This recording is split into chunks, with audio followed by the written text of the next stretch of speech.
ಈಗ ಹಸಿಕಾಯಿ ಚಿಪ್ಸ್ ಮಾಡೋಣ. ಅದಕ್ಕೆ ಬೇಕಾಗಿರೋದು ಹಸಿಕಾಯಿ, ತುಂಬಾ ಹಣ್ಣಾಗಿರಬಾರ್ದು, ಕಾಯಿ ತರದ್ದು. ಅದನ್ನ ಈ ತರ ಸಣ್ಣ ಸಣ್ಣದಾಗಿ ಕಟ್ ಮಾಡ್ಕೊಂಡಿದೀವಿ. ಆಮೇಲೆ ಉಪ್ಪು, ಆಮೇಲೆ ಅಚ್ಚಕಾರದ ಪುಡಿ, ಈ ಮೂರೇ ಇಂಗ್ರೀಡಿಯೆಂಟ್ಸ್ ಸಾಕು. ಸಣ್ಣಗೆ ಹಚ್ಕೊಂಡಿದೀವಿ. ಎಣ್ಣೆ ಕಾಯಕ್ಕೆ ಇಟ್ಟಿದೀವಿ. ಎಣ್ಣೆ ಕಾಯ್ತಾ ಇದೆ.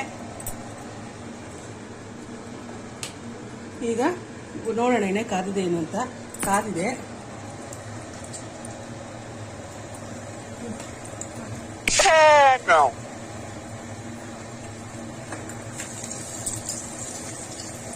ಸರಿ,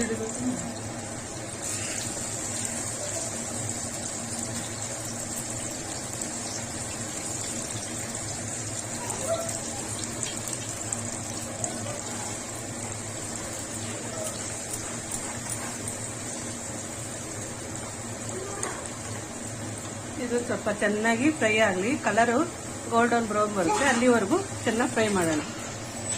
ನೋಡಿ ಫ್ರೆಂಡ್ಸ್, ಬಿಸಿ ಬಿಸಿಯಾಗಿರೋ ಜಾಕ್ ಫ್ರೂಟ್ ಚಿಪ್ಸ್ ರೆಡಿ ಆಗಿದೆ. ಇದೇನು ಥಟಾಪಟ್ ಅಂತ ಮಾಡುವಂತ ಚಿಪ್ಸ್ ಇದು. ನೋಡುವ. ಈಗ ಖುಷಿಯವರು ತಿಂದ್ಬಿಟ್ಟು ಏನ್ ಹೇಳ್ತಾರೆ ನೋಡುವ.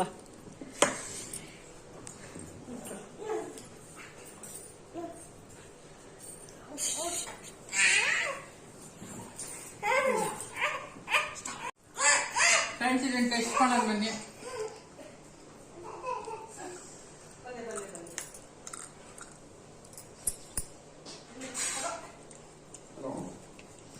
ಸೂಪರ್ ಆಗಿದೆ ಫ್ರೆಂಡ್ಸ್, ಸೂಪರ್ ಆಗಿದೆ. ಇನ್ನೊಂದು ಹಾಕೋಬಿಡುತ್ತೆ. ಇದನ್ನ ನಮ್ಮ ಮಮ್ಮಿಗೂ ಟೆಸ್ಟ್ ತಿಳ್ತಾರ.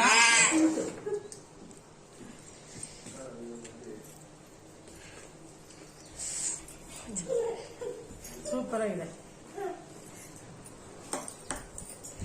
ಇನ್ನೊಂದು ಬೈಕ್ ಹಾಕ್ಬಿಟ್ಟಿದ್ದೀನಿ, ಆಮೇಲೆ ಹೇಳ್ತೀನಿ. ಯಾಕೆ